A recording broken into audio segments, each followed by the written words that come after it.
Ya, emas akhirnya bisa dibilang terhenti untuk sementara waktu dengan level tertinggi mendekati level 3.800, tapi masalahnya adalah penurunan juga kelihatannya tidak signifikan. Kira-kira apakah ini akan menandakan bahwa apa yang terjadi minggu lalu itu akan terulang minggu ini, atau kita mungkin akan baru mendapatkan koreksi tersebut besok malam ataupun lusa? Ini dia alasannya. Oke, kalau perhatikan dari grafik US Treasury Yield, ternyata dia mengalami penurunan. Berarti teorinya adalah apa yang kita sampaikan 2 hari yang lalu terkait dengan candlestick merah yang panjang ini berarti tetap dominan dan kenaikan terhenti di zona tersebut ya. Walaupun dia naik di atas 50% dari real body-nya, tapi yang jelas dia tertahan di zona resisten keduanya. Nah, sekarang yang kita perlu tinjau lagi adalah terkait dengan dampak dari descending triangle yang sebelumnya tetap kita bisa dibilang jadikan patokan ya. Kondisi ini masih tetap juga menunjukkan bahwa kekuatan dari bearish ataupun tekanan turun itu masih tetap dominan. Berarti artinya kita belum akan melihat kondisi penurunan kepada emas dalam waktu dekat, at least untuk saat ini ya, karena posisinya juga kelihatan dari secara teknikal yang masih kecenderungannya memihak kepada emas. Oke, kemudian dari sisi DXY atau indeks dolarnya juga relatif sama ya, dengan posisi yang kita lihat kemarin ada terjadi penurunan, walaupun dengan catatan dia turunnya agak segan di sini. Dia cukup pendek dengan real body yang cukup pendek, berarti ada menandakan ada kondisi di mana dia bisa berbalik naik. Tapi ingat ya, kemarin dia sudah turun duluan, sementara US Treasury Yield-nya cenderung bertahan atau relatif lebih tinggi. Tapi sekarang ini kalau kita perhatikan dari keduanya, dua-duanya sama-sama ditutup dengan penurunan.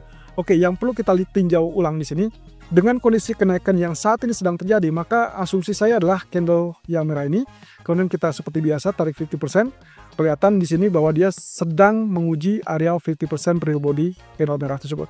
Nah, kalau misalkan yang kedua adalah dia resisten keduanya ditembus, maka barulah kita katakan ini reversal bullish. Tapi untuk sementara waktu kita katakan ini adalah hanya sekedar pull up ataupun pullback sebelum nantinya lanjutkan penurunan tersebut. Oke, dengan demikian lagi-lagi posisi ini sangat menguntungkan bagi emas. Terlebih kalau misalkan ternyata sampai nanti malam data ekonomi mendukung untuk kenaikan, ya otomatis kita akan lihat dalam waktu dekat mungkin 3.800 lebih cepat muncul daripada yang kita perkirakan sebelumnya. Ingat, beberapa waktu lalu di Jackson Hole Symposium Talk Show, kami sempat memprediksi 3.700 baru akan tercipta di tahun atau di akhir tahun 2025. Tapi nyatanya, 1 bulan setelah Jackson Hole Symposium, harga tersebut sudah muncul bahkan dilewati dan saat ini mendekati 3.800. So, saya rasa dengan demikian kondisi 4.000 sangat memungkinkan muncul sebelum akhir tahun atau saat akhir tahun. Nah, bagaimana dengan posisi berikutnya? Apakah nanti malam akan ada konsekuensi kenaikan lebih lanjut? Oke, kalau Anda ingat kemarin dampak dari proyeksi pertumbuhan ataupun yang kita lihat dari OECD ataupun bahkan dari data-data ekonomi kelihatannya cukup imbang dan ya mungkin masih tetap tanda tanya apakah dampak tarif itu akan berimbas atau tidak. Yang jelas dari kebijakan ataupun pidato Powell tadi malam itu tidak merubah situasi dan Anda bisa lihat di sini kenaikan emas bertubi-tubi berlanjut sampai ke 3791. Oke, berarti target ini adalah area resisten yang paling utama. Sehingga kalau misalkan Anda lihat candlestick bullish seperti ini, yang kita butuhkan adalah penembusan di atas 3791. Nah, bahayanya adalah kalau kita perhatikan dengan kondisi dari RSI atau indikator RSI, ternyata indikator RSI menunjukkan puncak yang kedua relatif lebih rendah. So, bisa saja kita akan dapatkan double top di situ kalau seandainya tidak terjadi kenaikan di atas 3791. Nah, tapi masalahnya adalah jangan lupa bahwa sebelumnya kita punya pola seperti ini. Ini adalah broadening wedge ya, yang kita artikan bahwa kondisi ini sangat memungkinkan untuk jalur kenaikan lebih lanjut setelah kita perhitungkan kemarin kurang lebih seperti ini.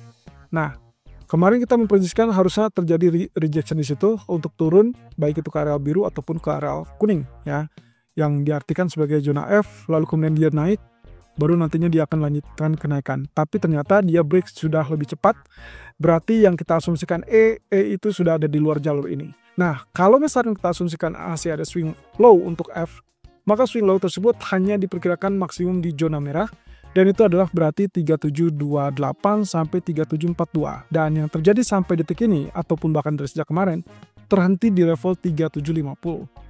Nah, berarti kalaupun begitu, posisinya adalah Anda masih bisa incar buy seandainya nanti malam terjadi koreksi sampai 3728 ataupun 42. Nah, tapi catatannya, kalaupun Anda melakukan sell, saya rasa jam saat ini tidak memungkinkan untuk kita mengincar sell kembali. Artinya kita betul-betul harus memfokuskan diri dengan 3791 atau kita ikuti dengan data ekonomi nanti malam. Kalau data ekonomi memunculkan angka yang relatif lebih tinggi dan itu berarti strong dolar, barulah kita putuskan untuk lakukan sell. Tapi kalau tidak, kalau seandainya ternyata data ekonomi tersebut lebih rendah, maka asumsi saya adalah dia tetap naik dan kita akan menyambut 3.800. Nah, demikian pula kalau terjadi penurunan idealnya sampai 3728. Dan kalau kita perhitungan dengan range, maka 3776 ke 3728 itu adalah kurang lebih sekitar 50 dolar. Dan saya rasa ini cukup normal untuk beberapa minggu terakhir ini ya. Karena range-nya, range harian kurang lebih sampai kurang lebih 50 dolar. Nah, kalau misalkan lihat range yang saat ini tercipta, ini masih sekitar 25 poin atau 25 dolar. Berarti masih ada extend baik itu ke bawah ataupun ke atas. Kalau ternyata andai kata misalkan 50 ini tetap bertahan sebagai support, berarti extend ke atas sangat memungkinkan dan kita akan melihat area 3.800 atau bahkan lebih tinggi.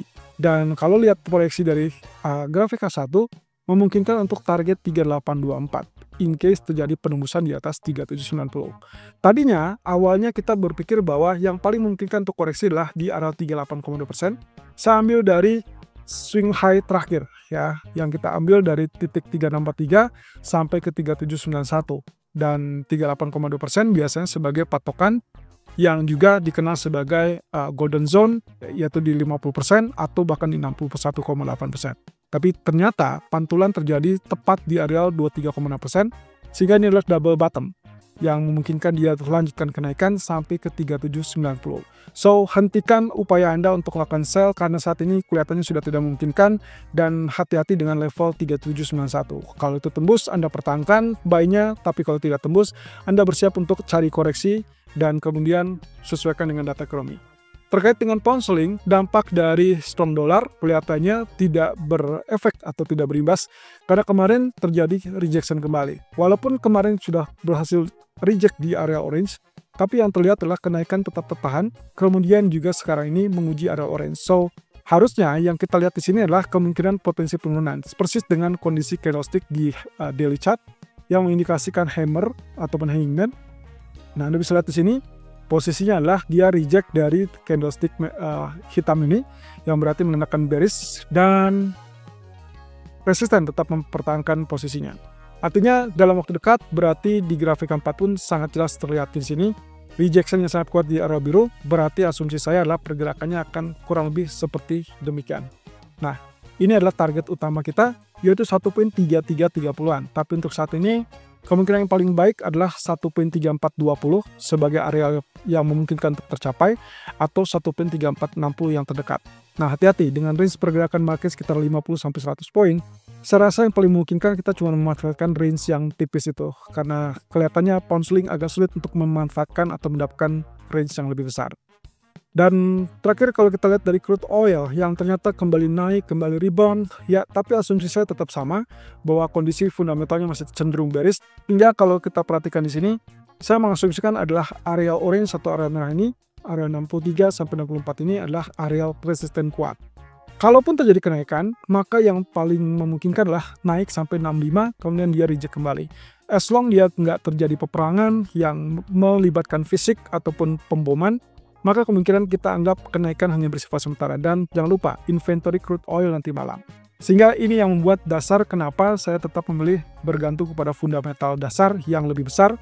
Dampaknya adalah kaitannya dengan kebijakan OPEC ataupun bahkan kebijakan dari Amerika.